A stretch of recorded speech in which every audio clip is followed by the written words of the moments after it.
So I think that's the thing, is we're not thinking, how can we protect our elections against malicious activity? We're just, we're trusting the systems and the machines that they're going to run the same way all the time. I think that's the problem.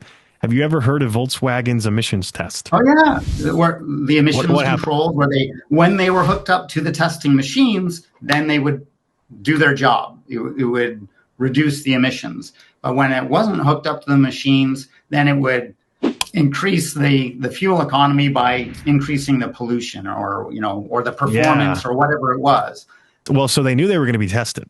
So they had designed the system to respond to being tested. When being tested, everything looks good. They're following the controls. They're reducing their pollution. What's interesting is they also designed it so that it doesn't go out of that efficiency mode until it's driving, until it's actually in use. Yeah.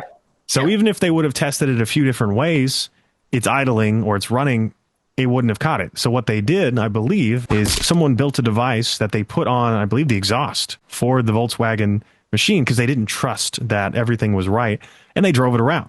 And when they drove it around, that's when they detected that in use, it was manipulating the amount of emission control, and it was getting out of efficiency mode and increasing its pollution.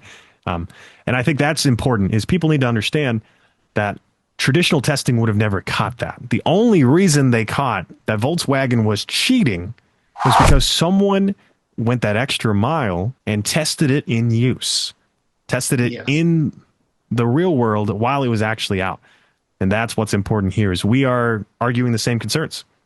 We're saying that every type of test you've designed could have potentially been thought about and defeated. You have to test these in a unique way, which is where our statistical analysis comes in. This is a new way. We're saying, hey, if they're doing all of this, traditional tests won't catch it. Here's a statistical way to detect potential change. Now let's actually go check the physical ballots that aren't getting checked appropriately the first time. Thanks for watching. If this issue concerns you, then please head to the ETA's website and subscribe to their email list. Follow them on social media, engage with their posts, and pass on this information to your friends and family. And while you're at it, do the same thing for Smart Elections. Both of these non-partisan, not-for-profit organizations are fighting to defend the very foundation of democracy in the United States. So show these organizations some love and support what they're doing.